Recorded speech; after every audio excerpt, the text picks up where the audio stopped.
തിരുവനന്തപുരത്തുകാർക്കൊരു സന്തോഷ വാർത്ത.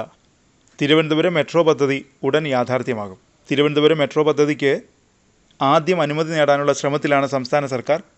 ഇതിനായി അനുമതി തേടിയും കൊച്ചി മെട്രോയുടെ 3ാം ഘട്ടത്തിന് അംഗീകാരം നൽകണമെന്നും ആവശ്യപ്പെട്ട് മുഖ്യമന്ത്രി പിണറായി വിജയൻ കേന്ദ്രത്തിന് കത്തയച്ചു. കൊച്ചി മെട്രോയുടെ ലാഭം വർദ്ധിച്ചിട്ടുണ്ട്. മുൻ വർഷത്തെ അപേക്ഷിച്ച് ഈ സാമ്പത്തിക വർഷത്തിൽ 4 ഇരട്ടിയോളം പ്രവർത്തന ലാഭം നേടാനായത് മികച്ച നേട്ടമാണെന്നും KMML വ്യക്തമാക്കി. കഴിഞ്ഞ വർഷമാണ് ചരിത്രത്തിലാദ്യമായി മെട്രോ പ്രവർത്തന ലാഭം കരസ്ഥമാക്കിയത്. അതിനിടെ 2ാമത്തെ മെട്രോ നിർമ്മാണം ആരംഭിക്കാൻ ഒരുങ്ങുകയാണ് തമിഴ്നാട്. കേരളവുമായി അതിർത്തി പങ്കിടുന്ന കോയമ്പത്തൂർ നഗരത്തിലാണ് തമിഴ്നാടിൻ്റെ 2ാമത്തെ മെട്രോ റെയിൽ പദ്ധതി വരുന്നത്. ഏതാനും മാസങ്ങൾക്കുള്ളിൽ പ്രാരംഭഘട്ട പ്രവർത്തനങ്ങൾ ആരംഭിക്കാനാണ് നീക്കം. 10,740 കോടി രൂപയാണ് പദ്ധതി ചെലവ് പ്രതീക്ഷിക്കുന്നത്.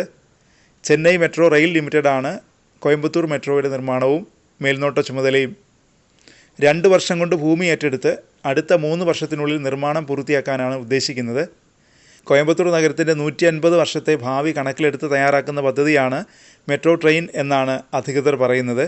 കോയമ്പത്തൂർ അവിനാശി റോഡിൽ 20.4 കിലോമീറ്ററും സത്യമംഗലം റോഡിൽ 14.4 കിലോമീറ്ററും ദൂരത്തിലാണ് മെട്രോയുടെ അലൈൻമെൻറ്റ് തയ്യാറാക്കിയിരിക്കുന്നത്.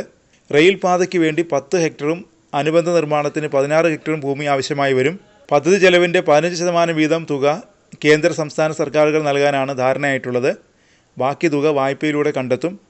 മെട്രോ കടന്നുപോകുന്ന കോയമ്പത്തൂർ ജംഗ്ഷൻ റെയിൽവേ സ്റ്റേഷനും ഉക്കടം, ഗാന്ധിപുരം ബസ് സ്റ്റേഷനുകളും കോടികൾ ചെലവിട്ട് നവീകരിക്കുകയും ചെയ്യും. 32 സ്റ്റേഷനുകളാകും ആദ്യഘട്ടത്തിൽ ഉണ്ടാകുക.